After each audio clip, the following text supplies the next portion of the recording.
Coruscant is one of the most iconic planets of Star Wars. It's an entire planet covered in city that's kilometers deep, and it's been that way for thousands of years.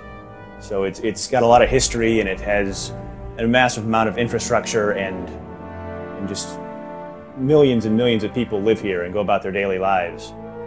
When we think about Coruscant, we think about it as metropolis, like the ultimate city.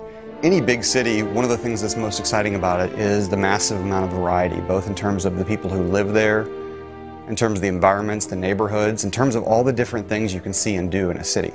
So it was really important to us in developing Coruscant. Like, this isn't just a city, it's a city world. And that's why we had to create just a massiveness and a depth and a vastness that you would almost get there and be astounded and feel small the first time you walked into Coruscant. In designing Star Wars worlds, you always start with something true to life, and you change it just a bit. Now, the difference between Coruscant is, like, you're not changing it just a bit, you're changing it a lot. You're going the distance both directions. Whereas you might have, 50 stories on a building. What would that building look like if it was 1,000 stories? What would the Senate look like 3,000 years prior to the prequels? So there is a little bit of pulling elements from the movies, a little bit of pulling elements from the artistic ideas that some of the other artists have had. But then taking those elements and marrying them into stuff that exists in real life and stuff that has been already established in the KOTOR franchise. Some of the first major differences with Coruscant over any other planet, the obvious ones are there's absolutely no terrain on this planet. Zero. That in itself brings up a lot of interesting dilemmas. We have to think of how to build the planet with no terrain. Building a planet from the ground up is a major issue. The main building block is terrain. How do we build it without that? What we did is basically go through iteration after iteration after iteration just to build the space. The scale of Coruscant is massive. A lot of games have cities and a lot of games have huge areas, but no game has done this combination of the two, a huge city area, like to the degree that we have.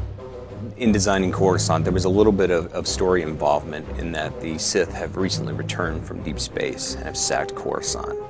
And there are pockets of the city that are still in distress, that are still broken and in shambles, which really lends itself to the story of our game and how much turmoil the galaxy is actually in. The stories that take place on Coruscant really introduce the players to the greater galaxy. They introduce the player to the role of the Jedi in the greater galaxy, the role of the Republic in the greater galaxy, the state of the Republic in the greater galaxy. And you're going to get caught up in stories that deal with Republic politics and, backstabbing and maneuvering within the Senate Tower.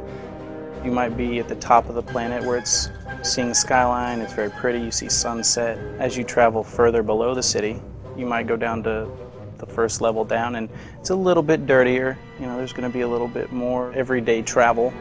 The next step might be to where you're ending up in a mob-ruled area where potentially this planet at one point was bombed. We all know that. Further down, there's going to be complete gang warfare.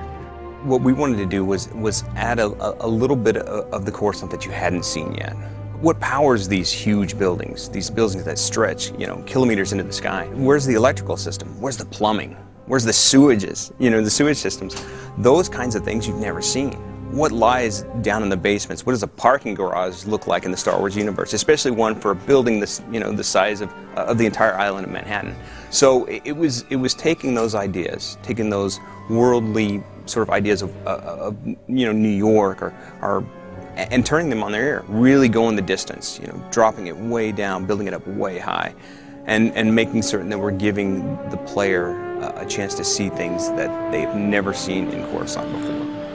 Coruscant is the symbol of all the hope for democracy and civilization in the galaxy. And even though it's got its flaws and it's not perfect in a lot of ways, it's also got its beauty and its integrity in some ways. And there's people there who are trying to live a good life and do the right thing and want to see the galaxy be a safe and peaceful and happy place. So we really took a lot of care to make sure that players get to experience some of that, of course, and get to experience what it is that makes the Republic special, makes it worth fighting for, makes it worth dying for. One of the great things about Coruscant is that there's something for everybody. The socializers can hang out in the spaceport in the Galactic Senate and meet people as they come and go. The explorers have all the different variety of areas. They can go down into the depths of the works, or they go into the criminal-laden Black Sun district. But my favorite area of Coruscant is probably the Senate district, just because it's so impressive and it has that sense of potential. You know, because you're up there and you can see for miles and miles, and you just know that there's going to be so much out there to explore and find.